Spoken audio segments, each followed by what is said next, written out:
Buenos días, bienvenidos. Nos habíamos Buenos días, quedado, señor. hola, buenos días, en la página 30, ¿verdad? Si no me equivoco, de su obra de Shackleton.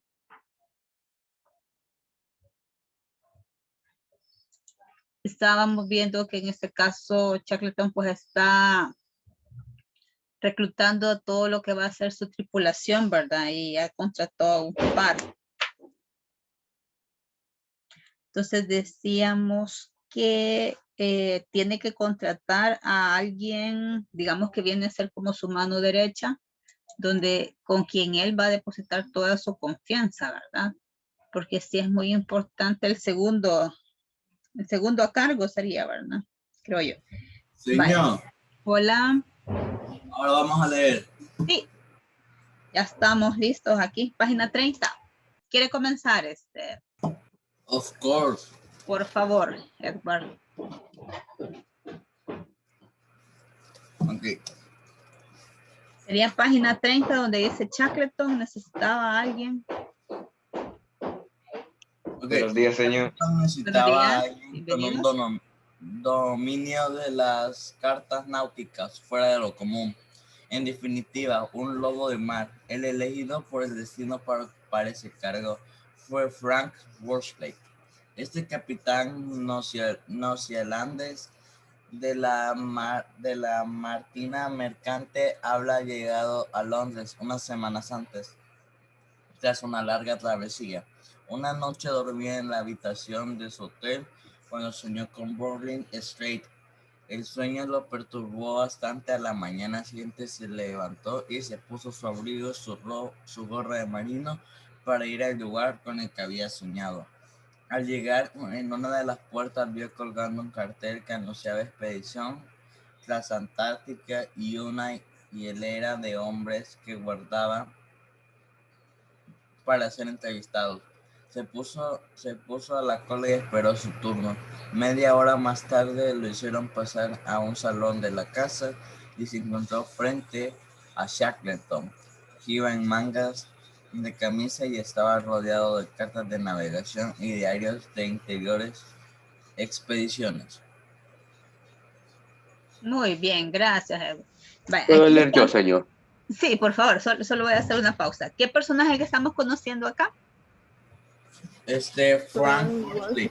Worsley, ¿quién es él? El capitán del Endurance. De la Marina. Entonces este va a ser el segundo a cargo después de Shackleton, ¿verdad? Así sería. No, el tercero, el segundo es Frank Will. Frank Will. Ah, vaya, muy bien, excelente. Este sería el tercero, entonces acá. Va, muy bien. Hoy sí, vaya, sigamos, Adriel, gracias. Quitándose la gorra y quedándose tímidamente junto a la puerta. Comer, soy Ernest Shackleton. ¿Con quién tengo el gusto de hablar? Soy Frank Worsley, el capitán de la Marina Mercante. ¿Y qué puedo hacer por ti? Pues no lo creerás, señor, pero llámame Ernest a secas, amigo, lo interrumpió Shackleton. Pues no nos andemos con ceremonias. Bien, pues como te decía, atraqué hace una semana en Plymouth y llegué hace 2 días a Londres.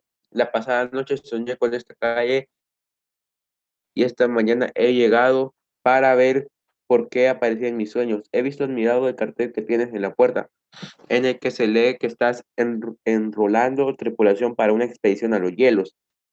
Pues sí, qué es casualidad, dijo Shackleton, invitándolo a sentarse. ¿Y tienes alguna experiencia en navegar por los hielos, Capitán Worsley? Diría que sí, Ernest se corrigió. Sir Ernest enseguida vio que Worsley era un hombre de trato fácil, agradable y divertido.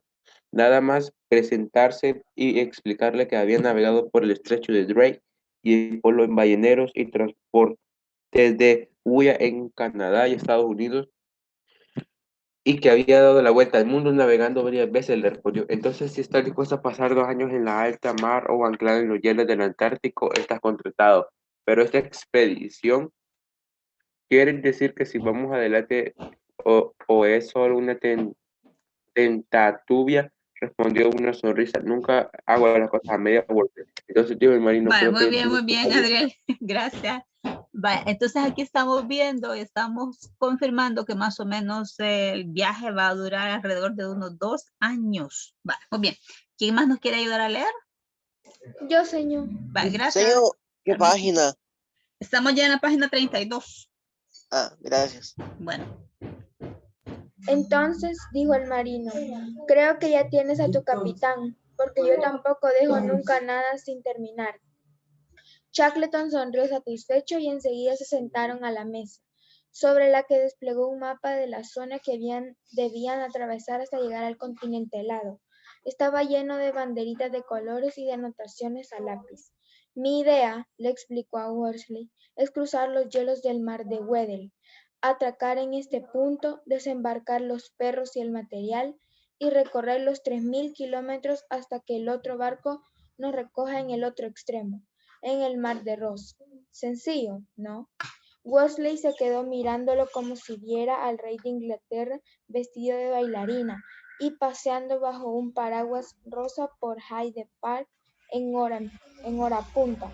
Lo que Shackleton le señalaba en el mapa era el mar de Weddell, una extensión de agua llena de iceberg que quedaba al sur de las Orcadas y que terminaba en una temible barrera de hielo, tan helada durante la mayor parte del año que era imposible atravesarla. Se trataba de una enorme mancha blanca que equivalía al doble de la superficie de Europa. Worsley tragó saliva, pero no se atrevió a decir nada. Tu único cometido, le indicó Sir Ernest, será dejarnos en el continente y regresar a Inglaterra. A lo sumo y todo va según el plan previsto. Será medio año de travesía. ¿Cómo piensas atravesar el Antártico? ¿Con ponis, como hizo Scott? muy bien, gracias. Entonces aquí estamos viendo cuál sería la misión de este capitán Worsley, ¿verdad? Y es llevarlo, dice, ¿hacia dónde dice?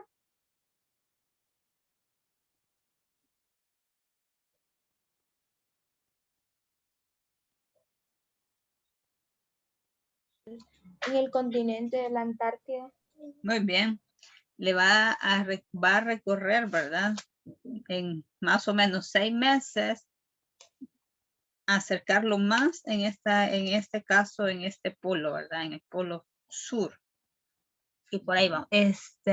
Margarita, ¿nos ayuda, por favor? Sí, gracias. Ni pensarlo, le respondió Shackleton. Ese fue su gran error. Los caballos no estaban preparados para ese recorrido. La mayoría murió antes de completar la mitad del trayecto. En cambio, Amundsen fue más listo y recorrió un trineo tirado por perros muy bien adiestrados hasta que llegó al polo. Nosotros haremos lo mismo, que he comprado 60 perros canadienses duros y resistentes como el acero. Perdona que te interrumpa, quizás no sea de mi incumbencia, pero ¿qué te lleva al polo? Shackleton se incorporó en su silla y sus ojos brillaron de un modo especial. Supongo, le respondió, que el ser varón mayor de 9 hermanos y proceder de una pequeña aldea irlandesa cerca de Ati hizo nacer en mí algunas dotes de mando. ¿Sabes lo que es encargarse a diario de los hermanos menores? No, lo imaginaba.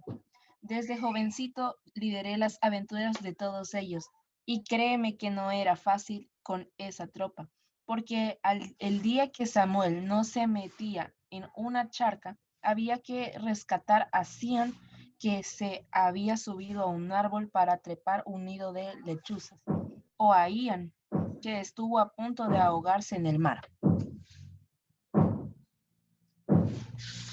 Sigo, señor. Sí, por favor, sigamos con los otros dos párrafos. El capitán Worsley lo miró sonriente, imaginando lo que habría sido la vida del joven Shackleton en su Irlanda natal, seguido de 8 chiquillos dispuestos a correr toda clase de aventuras. Mira, Worsley, prosiguió Shackleton, quizás sea un soñador, pero creo que el hombre debe ser capaz de dominar la naturaleza, y el único reto que le queda al ser humano es atravesar la Antártida. Supongo que después de 2 expediciones fracasadas, es mi alma necesita llegar al polo, hacer algo inmortal. El capitán neozelandés lo miró con cierta suspicacia, pero Shackleton lo tranquilizó. Pero no temas, no soy ni un visionario ni un loco. Emprenderemos esta aventura si las circunstancias y el clima son favorables. Jamás arriesgaré tu vida ni la de la tripulación. Eso está por encima de las conquistas personales.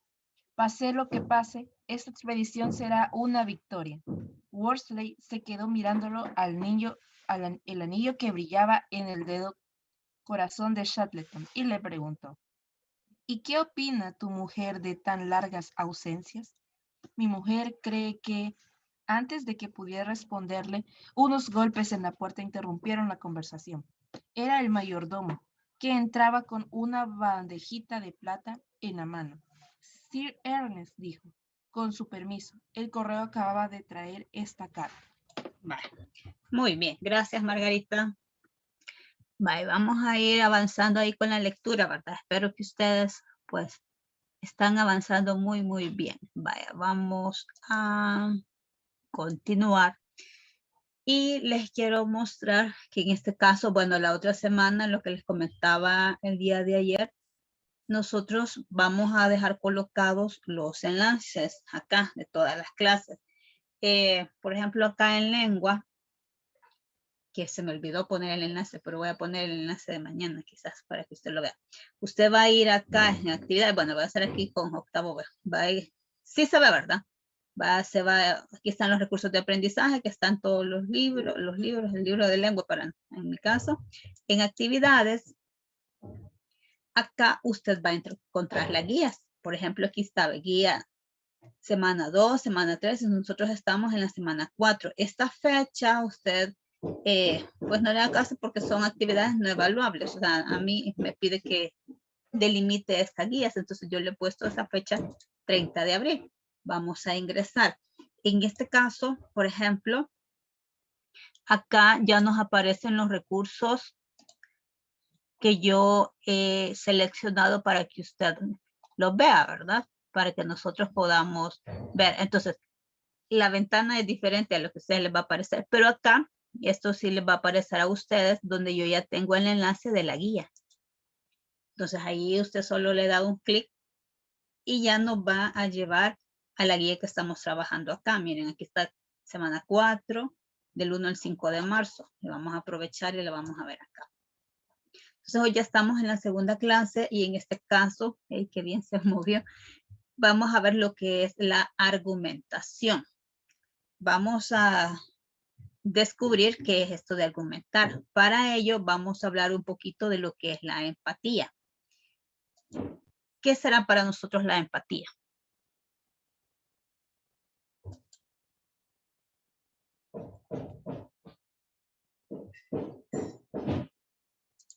¿Qué es la empatía, chicos? Es sentir en el Ponerse lugar en de el lugar de otros. otro. Ah, muy bien. ¿Qué más podemos decir de eso? Que vemos con los ojos del otro, sentimos con los ojos del otro. Muy bien. Comprender lo que al otro le está pasando. Comprender lo que al otro le está pasando. Muy bien. Un señor, Ver Diga. desde su área. la empatía es la capacidad que tiene una persona de percibir los sentimientos y pensamientos de los demás, Muy bien. Y ahí en estamos. los momentos felices o tristes. Correcto, muy bien, porque el objetivo es eso, ¿verdad? Estar no solo en un momento, sino que en cualquier momento. Entonces, ¿qué es la empatía? Dice, conciencia, también, ¿verdad? Que ya lo mencionaron por ahí, de los sentimientos, necesidades y problemas de los demás. Capacidad para responder a los demás, expresando que les hemos comprendido. Destreza para comprender, expresar y regular los fenómenos emocionales. Esfuerzo por comprender los sentimientos y actitudes de las personas. Y esfuerzo, nuevamente, por entender las circunstancias que afectan a otros. Entonces, ¿será que todos van a pensar igual que yo? No. No, ¿verdad? Cada uno de nosotros tiene su forma de ver. O sea, ahorita, por ejemplo, nosotros estamos haciendo una lectura y cada uno de ustedes me va a decir, mire, si a mí me impactó esto, a mí no tanto, a mí no me gustó. Y eso es parte de su individualidad, ¿verdad? De sus sentimientos, de lo que usted piensa, de lo que usted sienta. Y yo voy a respetar esa parte. Claro, para mí implica un reto, ¿verdad? Porque la idea de estas lecturas es que a nosotros nos llamen la atención, ¿verdad? Y esto tiene que ver con que cuando vamos leyendo nos vayamos imaginando cada una de las situaciones que la va describiendo. Imagínense aquí bien importante, siento yo, que dice este personaje, ¿verdad? El Wesley, que él soñó con esa situación. Y eso se lo plantea a Shackleton. Y ya después, pues vamos a ir viendo cómo ellos se van a ir conectando, ¿verdad? Dentro de lo que es la historia. Muy bien. Vamos a hablar entonces ahora de lo que es, muchas gracias, ¿verdad? Por su participación.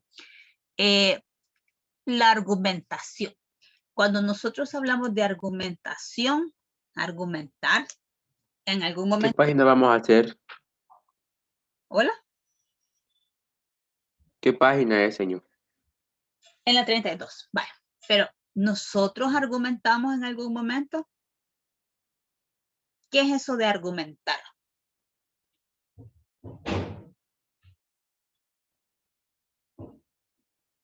Es como dar una opinión de algo, pero una opinión más compleja, siento yo. Muy bien, gracias, Chelsea. Sí, es que expresamos nuestra opinión, pero esa opinión tiene que tener un respaldo, que tienen que ser unas razones válidas. Es como defender una idea, Defender mi postura, exacto. Lo pero que con yo argumentos y estoy bases. compartiendo, mi idea, correcto, correcto. Sí, porque por ejemplo, ustedes están en la edad, vamos a ver, andarán por los 14 a los 16 años. A esta edad, si usted, bueno, en su casa tuviese la oportunidad de que le dejasen aprender a manejar, ¿usted argumentaría por qué es importante que usted pueda manejar en este momento y no dentro de 2 años, por ejemplo?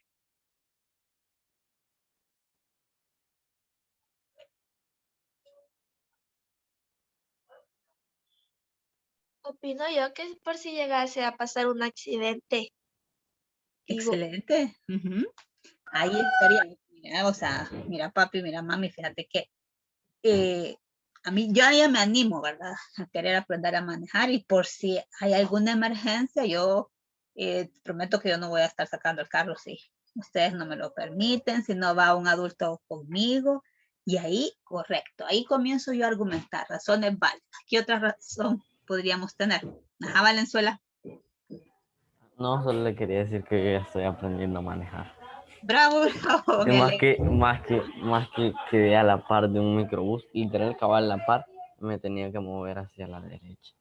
No sabía cómo hacer eso. Sí. Y me fui de un solo cabal. ¿Y quién le está O sea, enseñando? ¿Su papá? Sí, mi papá. Ah, vaya. Paciencia, ¿verdad? Porque por ratitos ellos se emocionan también con uno. Vaya. Entonces, ahí tenemos una argumentación. Nosotros, de hecho, sí lo utilizamos, porque igual su papá va a argumentar o su mamá va a argumentar, claro, dependiendo de cómo nos vean a nosotros, ¿verdad? De la responsabilidad que podamos estar ya manejando a nuestra edad, va a decir sí, tenés razón o no, ¿verdad? Todavía no es el momento por esto y esto y esto. O sea, como seres humanos, nosotros nos comunicamos y nos damos a entender. Y hay ciertas ideas o ciertos argumentos que van a respaldar mi postura referente a un determinado tema. Y ahí es donde yo estoy explicando esa exposición clara del por qué sí o del por qué no. Y es donde entramos ya con lo que es la argumentación, ¿de acuerdo? Entonces, todos utilizamos la argumentación de una forma directa o de una forma indirecta. Ahí no hay ningún problema. Vamos a buscar entonces, por favor, en su libro, página 32 y página 33.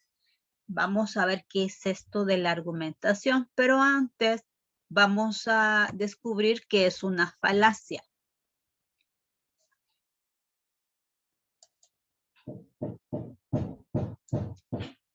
Entonces dice, los razonamientos incorrectos o inválidos, pero que parecen válidos, son llamados falacias. Entonces, una falacia para mí, ¿qué va a ser? Una idea Que no es cierta, pero parece tener razón. que no sería válida, ¿verdad? En un determinado contexto, ¿verdad? Por ejemplo, aquí tenemos qué es lo que está pensando esta chica. Dice, cuando el sol sale, amanece. Está nublado, por lo tanto, no ha amanecido aún. ¿Tendrá eso algo de argumentativo o será definitivamente una falacia? Falacia. Bajamos bien. ¿Por qué sería falacia? Incorrecto. Pero, ¿por qué lo sentiríamos incorrecto? Porque sabemos que cuando amanece y está nublado es de día ya. Independientemente, ¿verdad? Porque en este caso es correcto, porque sabemos que hay un ciclo, que eso es la naturaleza en sí, ¿verdad? Independientemente si hay nubes o no hay nubes, el sol está. Pero si las nubes están, entonces lo que le impide definitivamente brillar a este astro sol, ¿verdad? Dentro de uno. Muy bien. Veamos entonces qué es esto de la argumentación. ¿Quién me quiere leer este fragmento, por favor? Yo soy. Gracias. Dice, la argumentación es la exposición clara de las razones válidas que justifican una opinión. Se recurre a ella cuando se necesita persuadir o convencer a alguien. Para ello se estructura un discurso que pretende defender o contradecir una idea o una opinión aportando razones. Son textos argumentativos, un editorial periodístico, un discurso político, un anuncio publicitario, debates, entre otros. Muy bien, gracias. Entonces, fíjense acá, bueno, aquí podemos subrayar varias ideas, ¿verdad? Porque dice que la argumentación que es exposición clara de las razones válidas que justifican una opinión. Entonces, ¿cuáles son los ejemplos de los textos argumentativos? Puede ser un editorial periodístico, un discurso político, un anuncio publicitario, debates, ¿sí? Vaya, por ejemplo, cuando nosotros estamos decidiéndonos a utilizar un servicio de internet, y todavía usted está como familia dudoso, ¿verdad? ¿En qué servicio vamos a contratar? Entonces usted va con los diferentes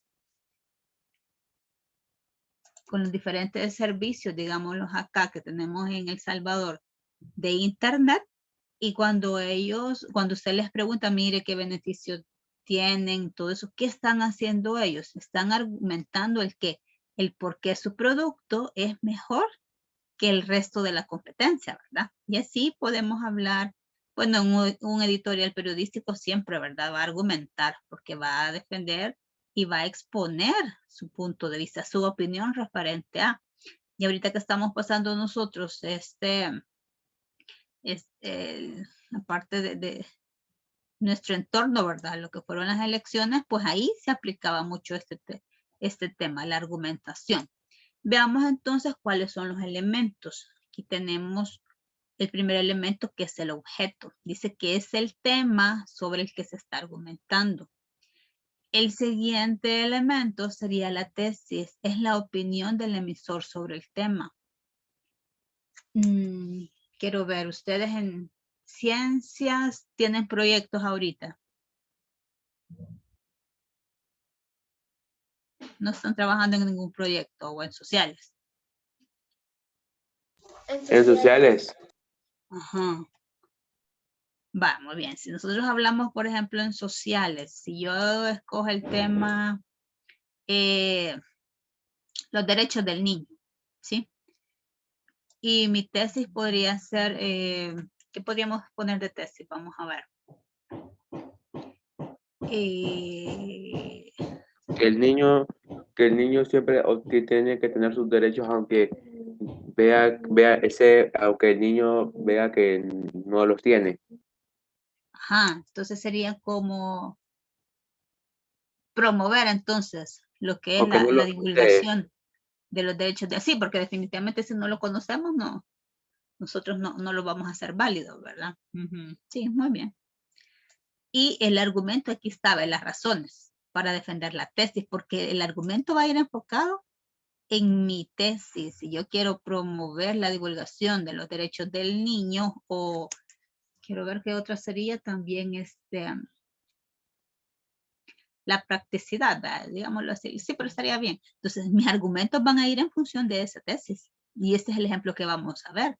Entonces, el argumentar, o sea, aquí lo que vamos a ver muy bien es el objeto, ¿verdad? El tema. Pero la tesis es sumamente importante porque a partir de eso es que yo voy a argumentar y voy a buscar esas razones válidas y reales, digámoslas así, reales y lógicas que van a respaldar mi tesis en función de lo que yo quiero defender, ¿verdad? Entonces, ¿por qué dice? Los argumentos son las razones en las que se fundamenta una opinión, respaldan los puntos de vista. Un tipo especial de argumento lo constituyen las opiniones de expertos en una materia determinada. Entonces, también nos podemos auxiliar de ciertas entrevistas, de encuestas, dependiendo del tema. ¿Qué son los llamados argumentos de autoridad? Por ejemplo, dice, vamos a leer este ejemplo. En La inteligencia fracasada, el autor cita una frase de Carlos Cipolla. Incluso aclara que él es el autor de las leyes de la estupidez. Vamos a ver, bien interesante esto. Vamos a leer entonces ahora el ejemplo. Primero lo vamos a leer completo y después vamos a ir identificando, de acuerdo a lo que nos presenta el esquema, cada una de estas partes. ¿Quién me ayuda a leer, por favor?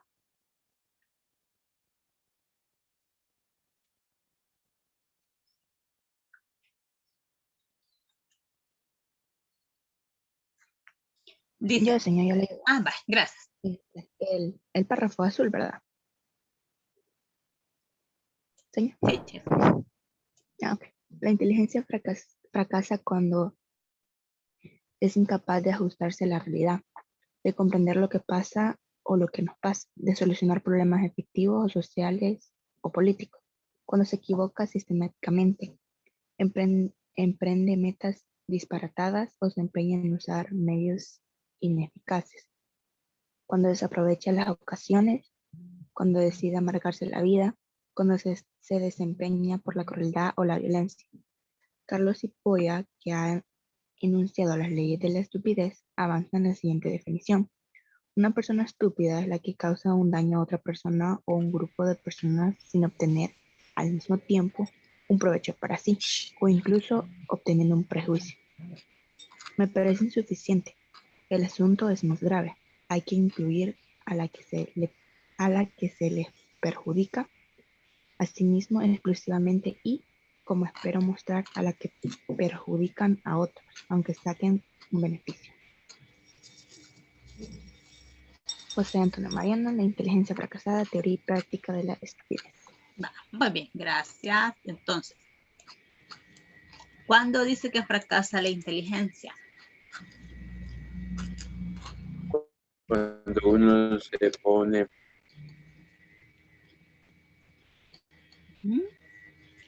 Cuando es incapaz de ajustarse a la realidad. Y dentro de esa realidad, entonces vamos a tener ya estos efectos, ¿verdad? Cuando se equivoca sistemáticamente, emprende metas disparatadas o se empeña en usar métodos ineficaces, cuando desaprovecha las ocasiones, cuando decide amargarse la vida, cuando se despeña por la crueldad o violencia. Entonces, el tema sobre el que se está argumentando acá dice que es el fracaso de la inteligencia. Y aquí lo resume. Incapaz de ajustarse a la realidad y después se da de esta forma. Ahí estamos viendo cómo se van relacionando los párrafos, ¿verdad? Entonces, después dice, La tesis, que es la opinión del emisor sobre el tema. ¿Quién es el emisor en este caso? José Antonio Mariana. Correcto, José Antonio. Él es el que está argumentando. Entonces, ¿qué es lo que dice el autor? Dice, el autor opina que el fracaso de la inteligencia se evidencia al no lograr el bienestar de la persona y los demás. Entonces, y aquí está diciendo él, ¿verdad? Por eso está hasta entre comillas. Una persona estúpida, dice, es la que a causa de un daño, perdón, estoy leyendo mal. Una persona estúpida es la que causa un daño a otra persona o grupo de personas sin obtener al mismo tiempo un provecho para sí o incluso obteniendo un perjuicio. Eso es lo que está opinando ¿quién? José Antonio Marina.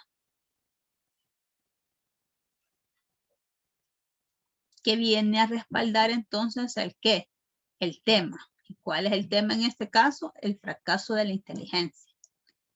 Y los argumentos, dice en este caso, que son las razones válidas para defender la tesis, que pueden ser racionales o afectivos. En este caso son racionales, ¿por qué razón? Porque está citando a este señor Carlos Hipolla, ¿sí? Donde puede él dar esta definición. Y ahí es donde se está aplicando. Ahora bien, vamos a ver estas. A ver, estos son los elementos, dijimos, ¿verdad? El objeto, la tesis y los argumentos. Dentro de esto, vamos a ver entonces las tres partes. Si ustedes ya han hecho algún tipo de argumento ya en alguna materia, pero han hecho ensayos, ¿verdad? Ya me acordé. Ensayos sí han trabajado, ¿verdad, chicos? Sí, señor. Sí. Sí, ¿verdad? Vale. Entonces aquí más ustedes han hecho uso de esta argumentación también. Veamos entonces la exposición de la tesis, que debe ser clara y breve. El cuerpo de la argumentación y la conclusión. Sí, porque damos una conclusión, ¿verdad? Cuando hacemos un ensayo. Entonces, ¿qué es esto de la exposición de la tesis? Dice que debe ser clara y breve. Yo voy a hablar, por ejemplo, a favor de los derechos del niño. Los derechos del niño. Y ahí comenzamos. El cuerpo de la argumentación, dice, donde se recogen los argumentos con los que el emisor va a defender la tesis. Desde dónde, desde qué años, por ejemplo, están vigentes en nuestro país, cuándo fue que nos declaramos en favor de los derechos del niño, ¿verdad? Como nación, y ahí vamos viendo en qué documentos legales se encuentran, qué instancias son las que defienden los derechos del niño. Vamos a ver qué instancias son, chicos. Hay un montón, ¿verdad? La ONU. Ajá, pero aquí en La El Salvador. UNESCO. Uy, tenía un nombre raro. Inés creo que era. El ISNA. Ajá. El ISNA. Ese es, ajá, y hay varios, ¿verdad? Que ahí lo promueven. Y la conclusión dice en la que se reafirma la tesis. Hola. En eso cuenta la Lepina. La ley la respalda. Porque es una ley. Y a través de esa ley es que trabajamos, digámoslo así, varias instituciones, ¿verdad? Esa es la ley. ¿Y quién es la? ¿Qué sería en este caso? Las promueven y las hacen validar, son ya así como en este caso el ISNA. Ahí se me ha escapado los otros, pero hay varios. Pero el ISNA creo es como que el mayor regente para nosotros, ¿verdad? En el país. Después de la Constitución, ¿verdad? Obviamente. Entonces, estas partes, dicen, pueden ir encabezadas por una introducción en la que se presenta el tema y se intenta captar la atención del lector. ¿De acuerdo? Vamos a ver ahorita la página 33 porque vamos a hacer solo, vamos a leer ahí el fragmento y lo que vamos a hacer, vamos a ver el tema de este argumento que está presentando Zenaida. Vámonos entonces a la página 33. Vamos a ir haciendo esto a la par. La práctica para que vayamos aplicando esto. Esto realmente es más práctica, ¿verdad? Sí tenemos que saber qué es argumentar. En este caso, los elementos y las partes en sí, porque en algún momento sí usted va a tener que argumentar. ¿Va? Entonces dice, resuelve a partir de las reflexiones de Zenaida, personaje de La Última Guinda. Y aquí ya nos están dando los temas y vamos a ver cuál es el tema del argumento que ella está dando. Dice, no se trata solo de vivir como proletarios, nos dijo, pues bien saben que por días nos toca vivir tan pobres como los pobres. Se trata de pensar como proletariados y actuar como tales hasta conseguir el derrumbamiento del sistema capitalista inhumano y sustituirlo por el Estado socialista. Es más, la prueba viene después de la victoria, cuando se mide quiénes siguen siendo proletariados aún en el poder. Entonces, ¿cuál es el tema de ese argumento que se está viendo?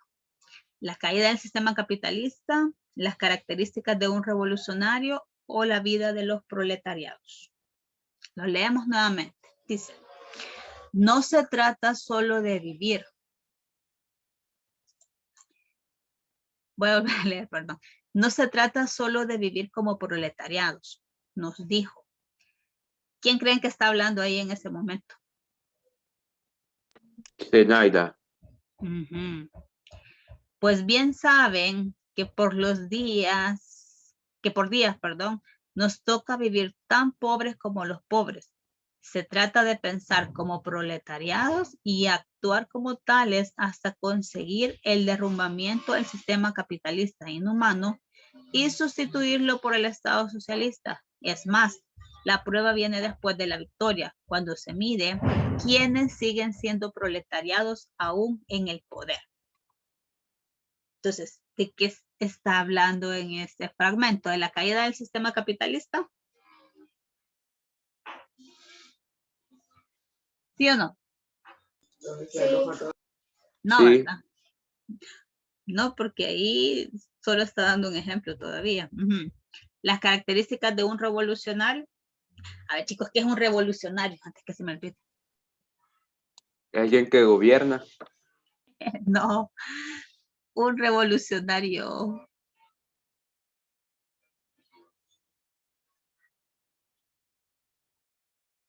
Es alguien que quiere cambiar la situación de un país, una situación que afecta al pueblo.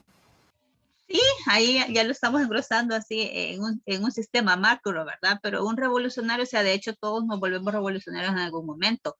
Porque usted dice, no, yo no estoy de acuerdo en que solo las niñas ayuden a hacer limpieza, ayuden en la cocina, ayuden ¿en qué? En los quehaceres de la casa, ¿verdad? También los hombres, porque también deben de ayudar, ¿verdad que sí, caballeros?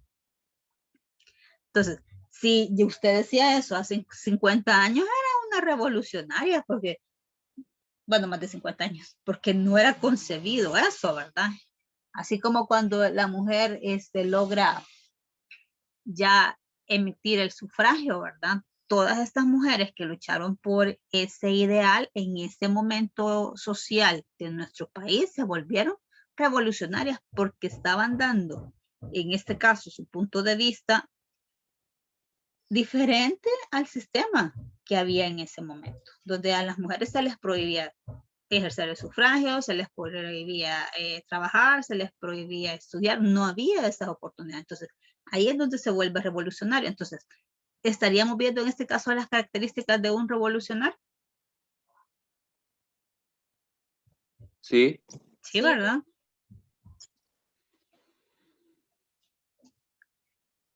Porque aquí dice, y aquí es donde va, ¿verdad? Se trata de pensar como proletariados y actuar como tales hasta conseguir el derrumbamiento del sistema capitalista. Entonces, lo que está gobernando en este momento es esto, ¿verdad? El sistema capitalista. Y ahí es donde entra ya ese revolucionario. las características de un revolucionario, porque de acuerdo al texto, ellos van a dejar de aplicar el sistema capitalista para aplicar un Estado socialista, que eso se veía, por ejemplo, en el proyecto de la lucha. Porque era un modelo, ¿verdad? El socialismo. ¿Quién leyó esa parte?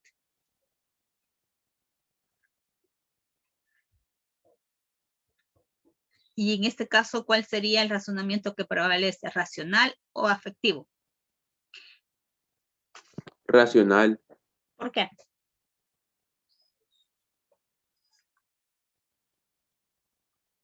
Espera que me dijera, pues no, entonces afectivo. Vale, recordemos que el racional es cuando se estaría citando argumentos de autoridad. Se podría estar citando a personajes o a personas muy, muy importantes dentro de un contexto nacional. Y en este caso no está citando a nadie, entonces por eso se vuelve afectivo, ¿de acuerdo?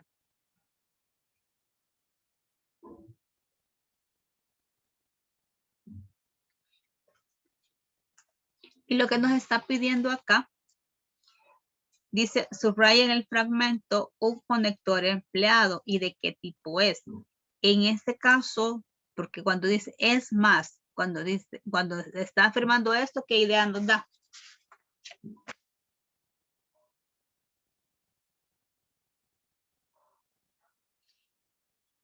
Es más, dice, la prueba viene después de la victoria. Podría ser de adición y podría ser también de efecto.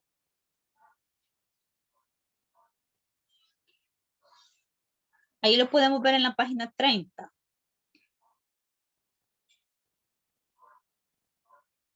Porque le está dando continuidad a la idea anterior. La prueba, bien, sí, le está dando idea. Entonces, ¿de qué tipo sería? De adición, pongámosle aquí. ¿De qué tipo es? De adición. Vale. Mañana entonces vamos a terminar de hablar un poquito de lo que son estos recursos argumentativos y vamos a ver las clases, cómo se forma esto. ¿De acuerdo? ¿Dudas hasta el momento, chicos? Ya me pasé un minuto, perdón. Recordemos que siempre podemos ver las clases del Minet, ¿verdad? O escucharlas también en la radio. Así que gracias por su asistencia, ¿verdad? Feliz día.